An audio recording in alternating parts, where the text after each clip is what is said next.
بسم الله وننزل من القرآن ما هو شفاء ورحمة للمؤمنين ولا يزيد الظالمين إلا خسارة. قل ها شنو؟ الله أكبر. الله بسم الله بابا ماما الله إسلام. আসসালামু আলাইকুম। আল্লাহ পাক কোরআনে অসংখ্য মুজেজা উল্লেখ করেছেন, যা আমরা একসাথে সব বুঝতে পারিনি। কোরআনের কিছু অলৌকিক বিষয় যা মানুষ যুগে যুগে আবিষ্কার করেছে, তো আমরা এই আবিষ্কারগুলো সব একসাথে পাই নাই। তো আজকে এমন একটি মুজেজের কথা বলবো যা আমাদের বাহ্যিক পৃথিবীতে বিদ্যমান। একজন ব্যক্তি যে কিনা কোরআন তেলাওয়াতের মাধ্যমে বিভিন্ন রোগের চিকিৎসা দিয়ে থাকে, ওনার নাম ডাক্তার মালা আলী কুদ্রিস্তানি।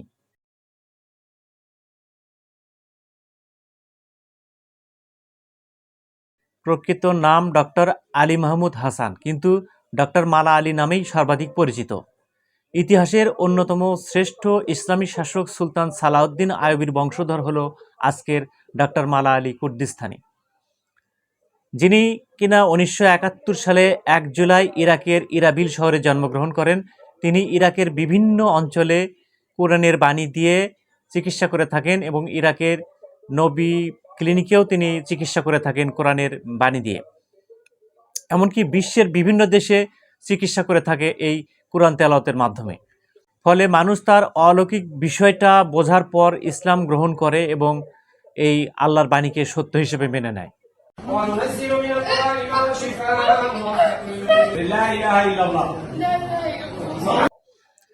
যার ফলে কিছু কিছু দেশে তার নিষেধাজ্ঞা জারি হয়, তাই তিনি ইচ্ছা করলে অমুসলিম দেশগুলোতে যেতে পারেন না। তিনি 1997 সালে এরবিল ইসলামিক ইনস্টিটিউট থেকে ইসলামিক স্টাডিজে স্নাতক ডিগ্রি লাভ করেন। Salahuddin University Erbil was established in 1981 in Erbil, the capital of Kurdistan. 1998 সালে প্রিডাক্টিভ ডিগ্রি অর্জন করেন এবং স্বর্ণপদক পান। 1998 থেকে 2000 সাল পর্যন্ত ইরাকের মসজিদ কান্দিলের ইমাম ও খতিবের দায়িত্ব পালন করেন এবং একই সাথে ইরাকি ইসলামিক ইনস্টিটিউট ইসলামিক স্টাডিজের শিক্ষক হিসেবে দায়িত্ব পালন করেন। 2017 সালে ফরাসি বিশ্ববিদ্যালয় থেকে মেডিকেল হার্বস এ সম্মানসহ ডিপ্লোমা ডিগ্রি অর্জন করেন। এরপর মার্কিন যুক্তরাষ্ট্রের লিবার্টি বিশ্ববিদ্যালয় থেকে মনোরোগ বিদ্যায় স্নাতকোত্তর ডিগ্রি এবং পিএইচডি ডিগ্রি অর্জন করেন। সম্প্রতি ইনস্টাগ্রামের এইচএম আলামিন নামের একজনের পোস্ট থেকে বুঝতে পারলাম যে তিনি খুব শীঘ্রই বাংলাদেশ ভিজিট করতে পারেন। সত্য মিথ্যা আমি জানি না।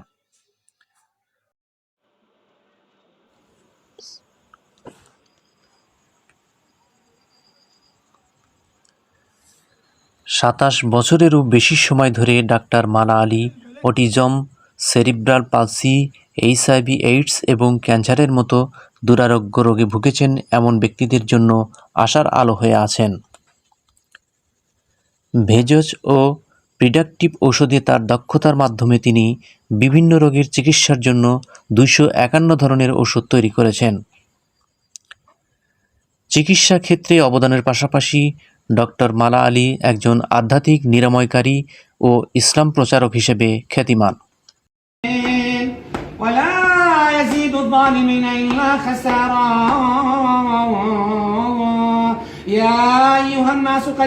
ডক্টর মালা আলী ইউরোপের, বিশেষ করে জার্মানিতে ইসলাম প্রচার করেছেন। ডক্টর মালা আলীর কোরআন দ্বারা চিকিৎসার সফলতার কারণে অনেকেই ইসলাম গ্রহণ করেছেন। প্রচলিত চিকিৎসা পদ্ধতিতে অসাধ্য বলে বিবেচিত রোগ নিরাময়ে কোরআনের শিক্ষা ব্যবহার করেছেন।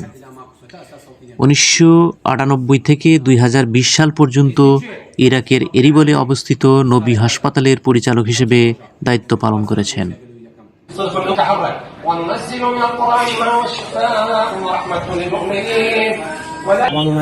من القرآن ما هو شفاء ورحمة للمؤمنين. 2022 সালে ডক্টর মালা আলীকে পাকিস্তান সরকার আনুষ্ঠানিকভাবে তার জ্ঞান ও দক্ষতা ভাগ করে নেবার জন্য তার নিজের দেশে আমন্ত্রণ জানিয়েছিলেন।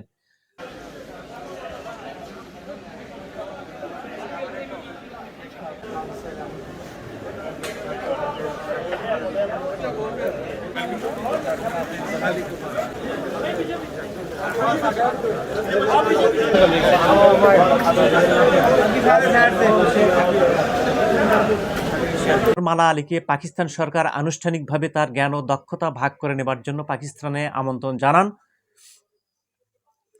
মানবতাকে বাঁচানোর জন্য তিনি প্রিডাক্টিভ চিকিৎসা এবং কোরআন শিক্ষার মাধ্যমে চিকিৎসা এর উপরে 15টি বই লিখে গেছেন। بقدر ما نوعد بس بواصل اخوان بدور القران اخواني ما نستعليش بندش الضعيف يكون احباري بكس كس مالهم اخوايا باذن اخواي باذن الله تعالى باذن قوري اخواي قوري اي دمان তিনি বিশ্বব্যাপী তার চিকিৎসা কৌশলকে ছড়িয়ে দেবার জন্য প্রকারান্তর চেষ্টা করে যাচ্ছেন।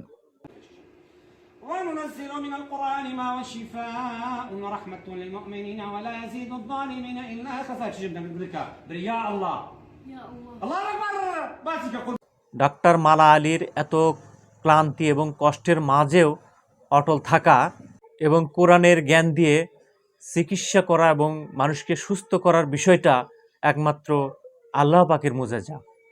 আল্লাহ হাফেজ। আসসালামু আলাইকুম। لا إله إلا الله وأشهد أن محمدا رسول الله الله أكبر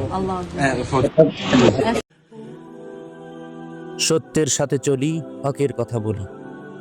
হক এন্টারটেইনমেন্ট আর্ট।